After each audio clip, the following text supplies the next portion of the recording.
So, folks, right now I am standing in front of a burnt orange 1970 Challenger. Take a look. Got your sport hood, not a shaker. Burnt orange all the way down. It does get a vinyl top on it. If you come over here, you can see that. It's going to get a black vinyl top. And these two little holes, anybody know why it has two holes there? I didn't think they put the word Challenger up on the roof, and if they did, they certainly wouldn't do it like that. Let me tell you why. This car is one of 37 ever made. One of the rarest cars we have in the shop.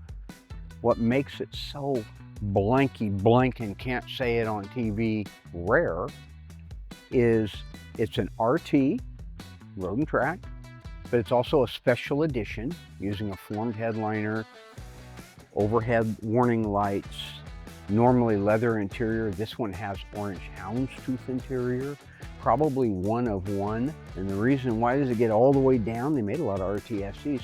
Why does it go down to one of one? Well, that's why. This is a factory R code 426 Hemi. In the world of rare, in the world of collectible and valuable, the Hemis, of course, lead the pack. They lead them over LS this and Boss that. Although those are good cars, there's nothing like a Hemi. But now you start putting them in the E-bodies. They only did it in 70 and 71. This is a 70 model. This one is edging its way towards that 7-figure mark in value. It won't be long, next couple of years, 3 years, you'll watch a Barrett Jackson or a Mecum auction where one of these cars goes across the block at $1 million. A few things to point out here. Yes, the battery cable, the negative battery cable was in place when the engine was painted. So that's why you see paint on it all the way up to here. You see a little overspray on here. These are things we've documented over the years.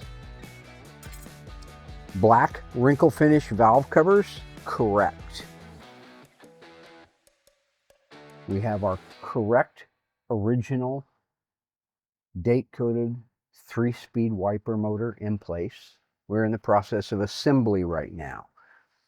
The 2998 956 radiator is here. We just haven't put it in yet. The car gets a white stripe down the side, Challenger emblem, calls out RT right here, black top, burnt orange interior, absolutely stunning car.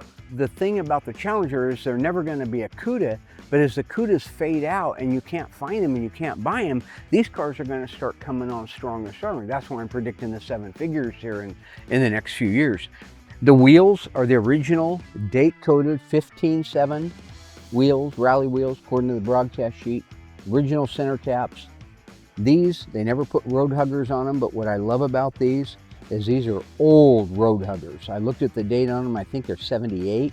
So somebody put bias ply tires back on it in the day. The car was raced. That's why it didn't have any hardly miles on it, is it was raced most of its life. So we de-raced it. The motor is not the original motor, but I found an unstamped NOS block, which, say hello to my little friend, big money, big money. But that's what's in the car, and we also have the correct 727 torque flight, which also was big money. Okay, let's see if we can get back here. I'll show you one more thing on this car that's cool. We're in the process of redoing the headliner.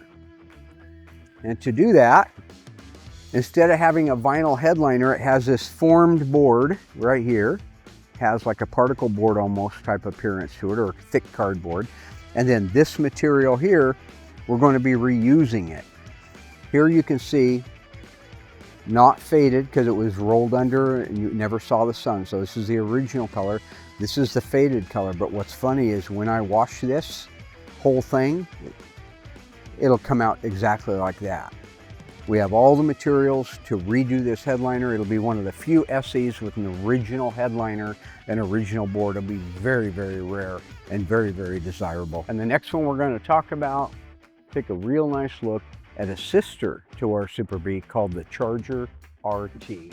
Now we're going to talk about a very unusual and rare and desirable 1971 Charger RT.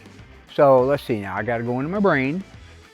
71 Charger RTs on the 440 automatic, 2,172. Yeah, that's right, 2,100, I'm not sure of the 72, 2,100 of the 440 automatic 440 Magnum cars.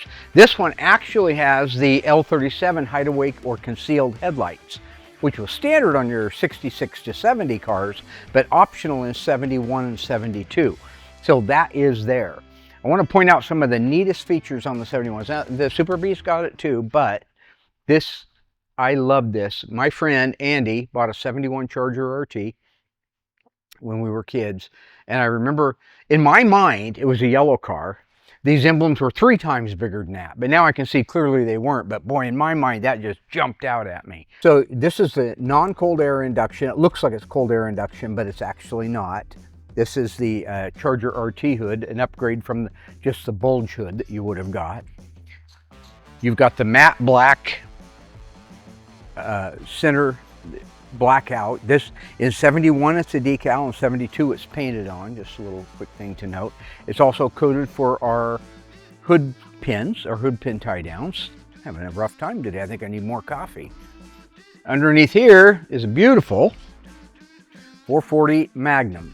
This is a date coated correct G440 HP. That is the original carburetor that we had rebuilt. Our friends back at Cross Ram Connection did a phenomenal job on that. Phenomenal job.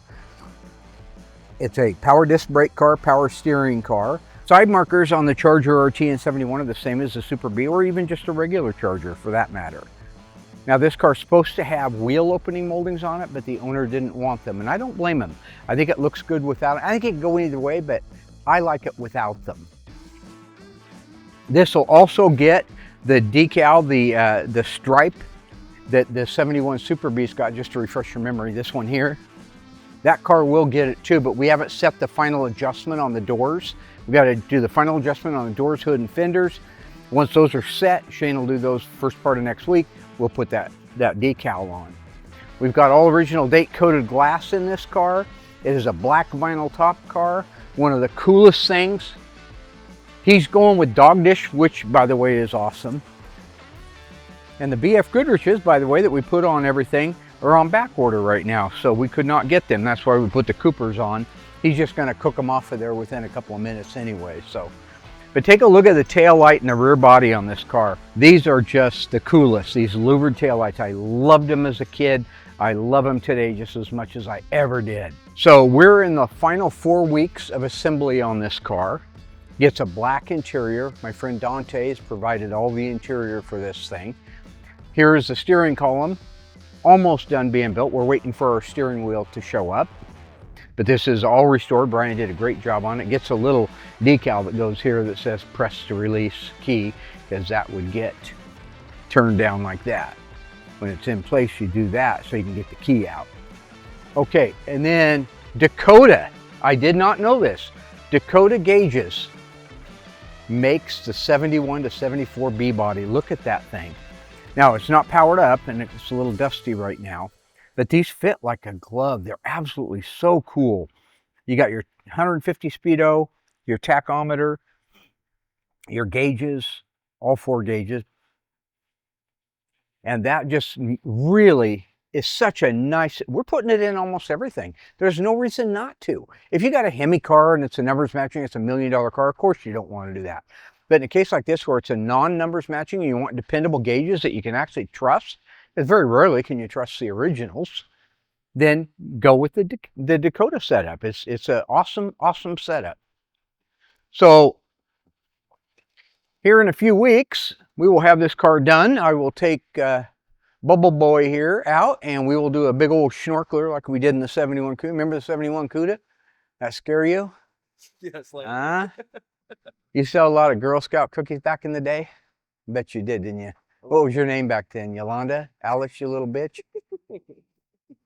Just watched Nothing to Lose, Martin Lawrence, Tim Robbins, good stuff. All right, thanks for watching. Hello ghouls, Mark Warman here, the Ice Tray from Graveyard Carz. If you enjoyed this video, be sure to like it, drop a comment down below, and subscribe to our channel. We have fantastic stuff coming up, and some of it you've never seen before. I gotta go insult people. Hey Alice!